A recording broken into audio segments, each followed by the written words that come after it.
Mazurier in the newsroom.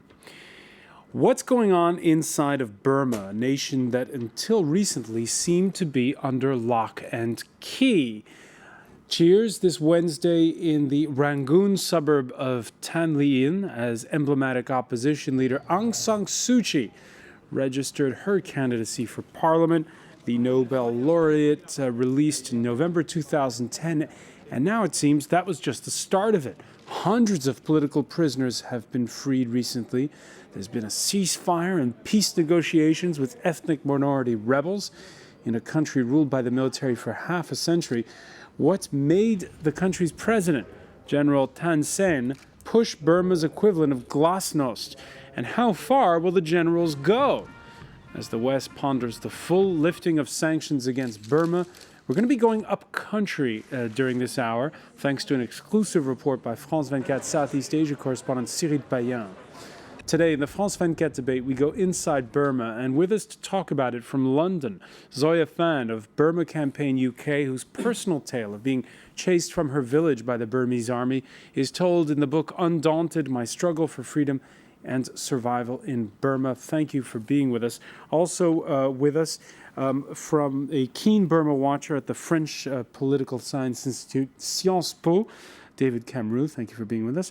And Marie Battini of human rights campaign group Info Birmanie France, thank you for being with us. The Burmese embassy in Paris, by the way, electing not to take part in this discussion, but you can and you have on the France 24 debate Facebook page and on Twitter, where our handle is @FrancoisF24. Let's then begin with our Southeast Asia correspondent's account of his first return to Burma in more than a decade. For reporters, the France 24 investigative news magazine, Cyril Payen takes us from Rangoon to the junta's new capital and to the western area that's been home to that long-standing Karen rebellion, a report read by Catherine Norris-Tran. This is Rangoon on New Year's Eve 2011. Burma is coming to the end of an extraordinary year. After half a century of military dictatorship, hope has blossomed, growing over the course of a few months. Tonight, an event unimaginable only a short time ago. A crowd of dissidents have gathered to cheer on their heroine. Tonight, I want to talk to you about freedom. We can't realise our freedom, my freedom, your freedom, if others are deprived of theirs. We must join hands and work together for the liberty of all. The dissident comedian Zargana is here. He's recently been released from prison. There is no turning back, no turning point, you think? No. We just look forward. We never look backward.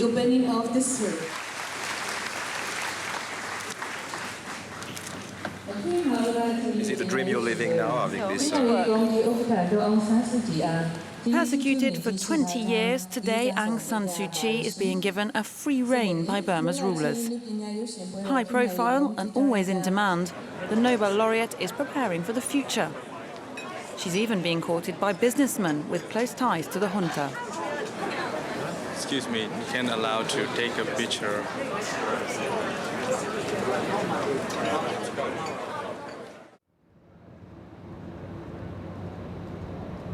Today, on the streets of Rangoon, change is tangible. There's freedom in the air. Once banned pictures are openly on sale, and passers-by readily discuss their pick for Person of the Year. That's the big question, but I have the answer. I choose her. So what's happened? Why have Burma's iron-fisted dictators done an abrupt about-turn? For the first time, a member of the inner circle opens up. We don't know the country will become like Syria or something, Libya or something. I think if we going like that, if we not go to the democracy, I think one day maybe sooner or later, our government will be like that. I think that's by one of my opinion. I think that one day they will become like this. The Burma of today also looks like this. Hundreds of kilometres of empty motorway, crossing a large swathe of the country. We're on the road to the heart of power, to Naypyidaw, the new capital.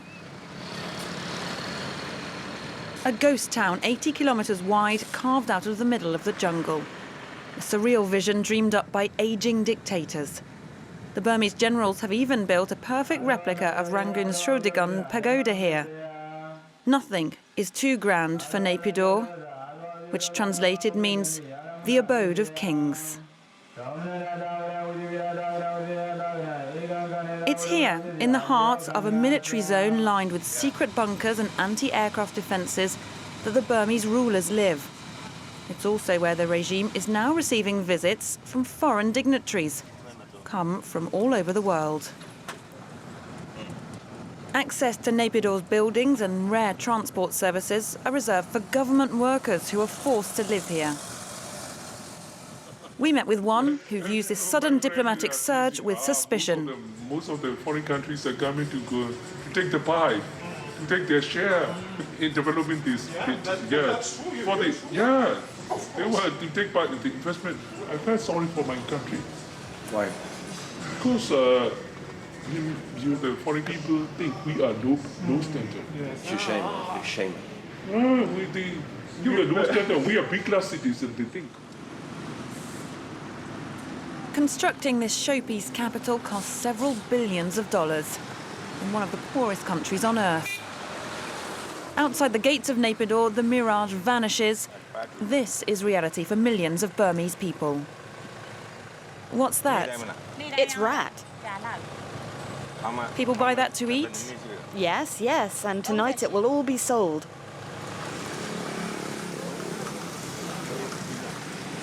Before, there were fields and forests here. A lot has changed, for sure. But for our lives, personally, this new capital brings us nothing. Nothing at all. We're just as poor as we were before. Huh? Heading further afield, we meet up with a contact, Tennyson. For 30 years, he was a rebel in the guerrilla army.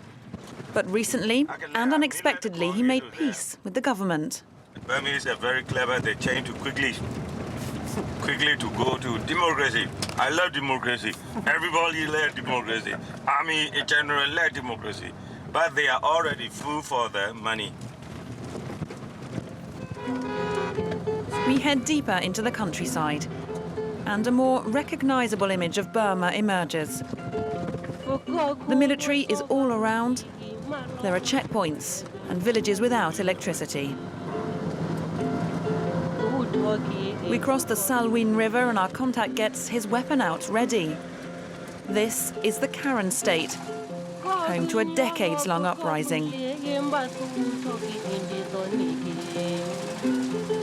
But the Burmese regime has decided to mend its fences, even with its most avowed enemies. These Karen guerrillas have abandoned their jungle outposts. Their long war against the Burmese has ceased, at least for the time being. We reached an agreement with the Burmese government. It's simple. We accepted to put down our weapons, and in return, they let us conduct our business as we see fit. We have full permission to exploit the riches of our state. We have many projects. Business in exchange for peace. The Burmese version of democracy. This is the festival resort. Say name town. Very big, no limit. What do you want in the left side, right side, east, south? The foreigner coming on try the very big. The government thinking only the Burmese people they making. I think they're not so big. That's why we are trying to do that, and we try to join to the international country. You know. Do you have foreign interest already? Now, no. This area. Here too, this Karen-style El Dorado is just an illusion. And then in reality, 1 in 10 villages has electric lights. The result of decades of negligence. Am I happy about the political changes? Why should I be happy? Democracy is for the rich. I can't even feed my family every day. Just look how we're living here. We have nothing.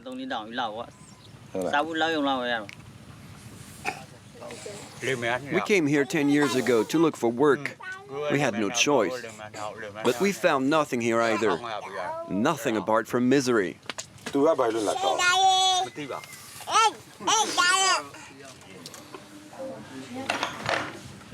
We meet one of the region's most powerful warlords. Once a rebel fighter, he's now rapidly built up a fortune on the back of Burmese peace, with authorities turning a blind eye to corruption. He deals in treasure pillaged from sacred sites and tombs. This piece here is priceless, invaluable. We were forewarned that questions here are forbidden. We're told we can look and buy, but nothing more. They're interested. They want to close the deal in Rangoon, make the transaction. No, the price is 500 and they must come here or there's no deal. It's the 4th of January, Burma's Independence Day. In an ultra-nationalistic speech in Naypyidaw, the Burmese president has just warned major foreign powers against any violations of state sovereignty. State-run television echoes the president's message. All the people will be well aware that today some power nations are attempting to influence weaker ones, seeking various ways and means. So all the national people of the Union need to join hands in safeguarding and maintaining independence and sovereignty. It was the Tamado that directed the nation towards building a peaceful, modern, and developed democratic one. Thank you for watching. I'm Randolph Changas. We have Marnie's hand. We return to Rangoon and head to Shugondan Road. It's the official reopening of the National League for Democracy headquarters. Aung San Suu Kyi's opposition party is back in the game. Hope and optimism fill the air. Buy my calendars, these ones here. It's for the cause. I sell at least 50 a day. Police informants look on as usual, but don't interfere. In 1990, the NLD won by a landslide in general elections. The regime never recognized that victory. If that had been different, these men and women would already be Burmese members of parliament or ministers, but today they're just launching their election campaign. And Aung San Suu Kyi is being tipped for a job in government. If someone accepts the position of official position, then he or she has to release her former position or political position. That means that Aung San Suu Kyi has to relieve her position of Secretary General of the party. So I don't think Aung San Suu Kyi will be interested. I think so. But I don't know exactly, of course. And then there's a commotion, and here she is. The frail woman who has shouldered the hopes of her country for more than 20 years. I'm happy to see you all here.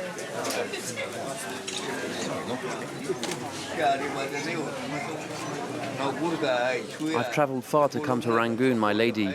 I'm very sick. I'm exhausted. I have always supported you. Help me. You've done well to come here. I commend your courage. We'll take you to a doctor. Rest assured you have nothing to worry about. And she carries on, with many more supporters to meet. For now, the leaders of Burma are allowing it. The regime, to keep some hold on power, has invented a flourishing but disciplined glimpse of democracy. All right, our Southeast Asia correspondent Cyril Payan, his first look back, his first return to Burma for 12 years. He'd been barred from going up until now, and France 24's reporting up to now had mostly been with hidden cameras. So this was for us a first official glimpse inside the country in a very long time. You can, by the way, if you missed part of that report, see it in Reporters, the France 24 investigative news magazine, or on our website. Zoya Fan, your reaction to that report and those images, I know that they include most notably images from the region you were forced to flee, your native Karen region. Yes, when I look at this documentary, somehow I'm hopeful, but at the same time, I'm still a bit cautious and skeptical. And I think I have reasonable reasons why I am cautious, because when we see these kind of hopeful situations, we have to remember situation in Burma, even though we have small changes, it is not fundamental reform that guarantee freedom in terms of social, human rights and democratic society. I'm happy to see that there are some changes, but I am very worried for those political activists who remained behind bars and then face torture and discriminations. At the same time, I'm very concerned about the human rights situations in different parts of ethnic areas, especially at the moment in the Kachin area, where the Burmese army broke ceasefire with the Kachin Independence Army in the past year in June, and their Burmese army troops continue attacking civilians, raping women, using sexual violence. And just last week, we heard one of the news that a pregnant teacher, was killed by the Burmese army. And this kind of human rights violations has been going on for decades, and it hasn't stopped, and in fact it is increasing every day. So when I'm hopeful, at the same time I'm still skeptical and cautious. Marie Battini, are you skeptical as well? Well, yeah, I agree with Zoya. We need to be very cautious when analyzing the situation in Burma. What the documentary shows is that there's a huge contrast between this overwhelming optimism from international observers about the political changes that are occurring in Burma and the real life situation for a majority of Burmese people who are still living in very deprived conditions, people in ethnic areas who are still victims of heinous human rights violations. For those people, things have not changed yet.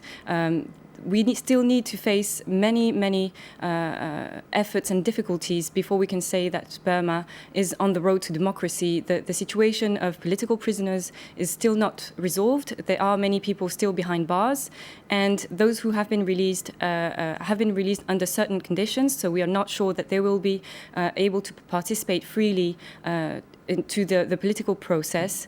We'll pick up on those questions when we come back. David Camera, I'll also get your reaction to that report. Stay with us. You're watching the France 24 debate. It's always like that when we show it.